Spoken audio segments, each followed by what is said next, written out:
But as it stands right now, he's driving the speed limit, actually a little less than the speed limit, and we're just working our way down on Garfield right now and in the city of Paramount. Yeah, I'm trying to figure out the strategy here. I know that on these holiday weekends, at least coming into work and the way it was yesterday, people have kind of gotten to their destination. So the traffic conditions seem to be better during this time of year. But what I'm wondering is because of the tint on those windows, and anybody who's purchased tint, you know that there are certain levels that are legal in terms of darkness and certain that you can get a ticket for and have to have the tint removed. I wonder if these windows are just so dark that they're really afraid to approach the suspect without knowing what's inside. You know, we can only, again, just the armchair warrior, you know, we can only kind of speculate right now. Officers are obviously going to be concerned about safety, public safety, their safety. But you know, the fact that he threw out a weapon of that caliber out of the vehicle at any point in this pursuit is definitely a reason for them to be suspect. You know, if he threw one out, he might have another. And again, you know, we don't know, or we haven't heard exactly if this person has wants or warrants, or they have an address where this car comes back to. But again, though, you know, just the fact that happened and that he fled from officers makes him a dangerous suspect, and that's what they're going to be doing right now. I don't know what's going on right here. This guy seems to be just walking across the street. The car, it just seems to be a random pedestrian out there. Oh, my. You know, again, the car just basically stopped out there. Maybe he was kind of curious about that. Yeah, he was jaywalking for the whole world to see on that one. But again, you just got to wonder, you know, what the plan is. Well, you know what I wonder, Stu? I wonder if he actually knows that they actually picked up that weapon that he threw out the window. Because for him to actually now adhere to the traffic safety as he appears to be doing once that weapon was thrown out of his vehicle, it almost seems as if, well, now I'm going to obey the law. But you know, considering they have the weapon, as you say, in police possession, which certainly does not bode well for this driver. Because if he had a permit, he would need to throw it out the window. You know, definitely, and again, you know, you just got to wonder what this guy's plan is, what his thoughts are. You know, he's got to kind of wonder if he thinks that he is getting away or he's just biding his time.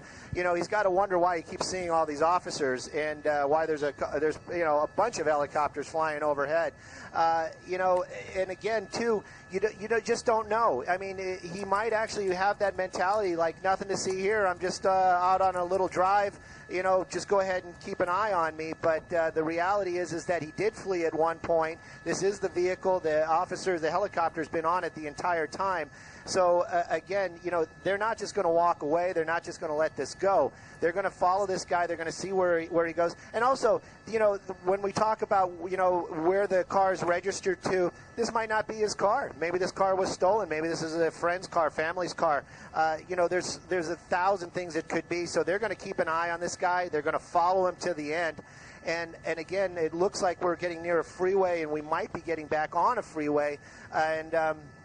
You know, you got to wonder why CHP just doesn't bring this, or Sheriff's Department doesn't bring this to end. Those are a number of CHP officers behind him now, opposed to the Sheriff's Department. We've been listening to the Sheriff's Department for the most of the time, and it looks like people are getting out of the way. I'm also hearing pursuit or intervention techniques.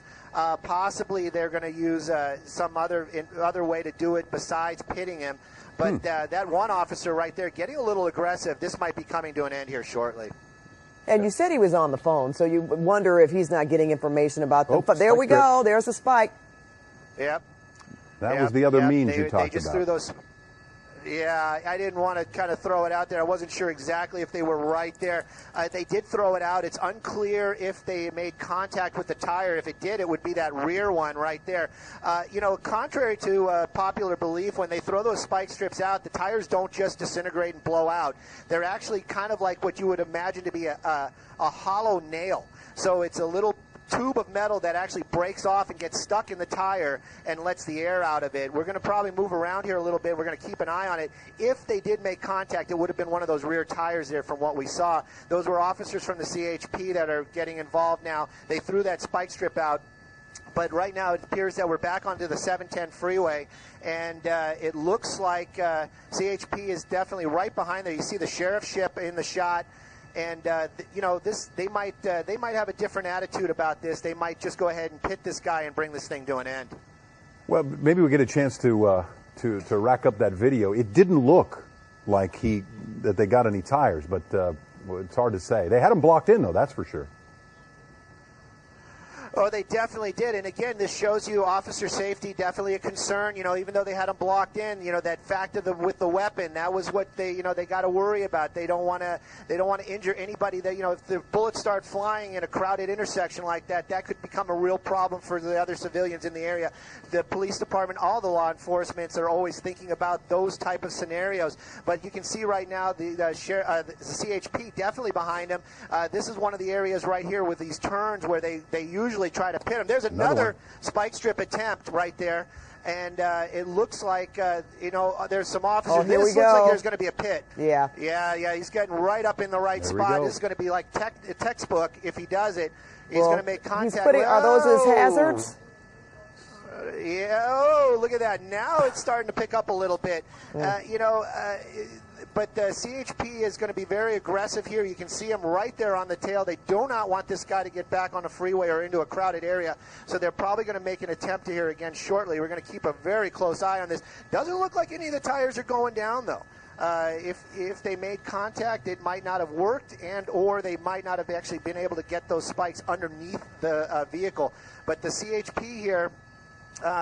We're just crossing back and forth. We're on Alondra that we just crossed over the 710 again. But this is the area where we've been pretty much for most of this pursuit. He's been up and down this street already. This will probably be the third try. Again, though, CHP just kind of riding right up behind him there, waiting for the opportune moment. And again, looks like he's going to try it right. Oh, right behind the trees. Yep. Let's see if we get around here. And he's making a U-turn. Here we go. He's going to get back out into this open area. But this is on Alondra, very close to the 710. Here he goes, coming up right behind him again, trying to make that move to figure out where he's going to position himself. And then he's just going to push that rear bumper, and that car is going to spin around. And, hopefully a lot of times that disables the fuel pump in the vehicle, and they're unable to restart it. But basically it just disorientates the driver long enough that they have a chance to take this guy into custody. It looks like he's making that move again.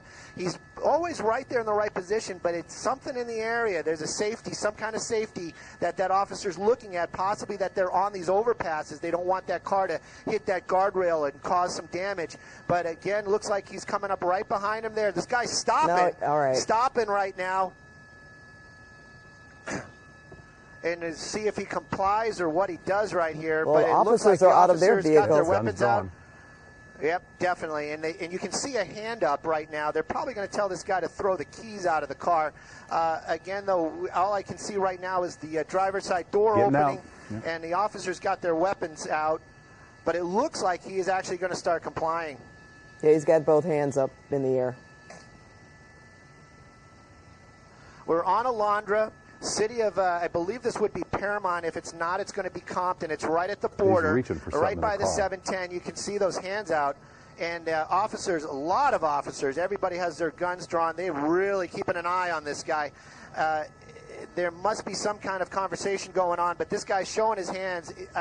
No, he reached. Okay, it looks like it looks like he was just putting on the parking brake, but very dangerous move to do something like that. Just going ahead and it looks like he's complying. And officers are going to be taking this guy into custody.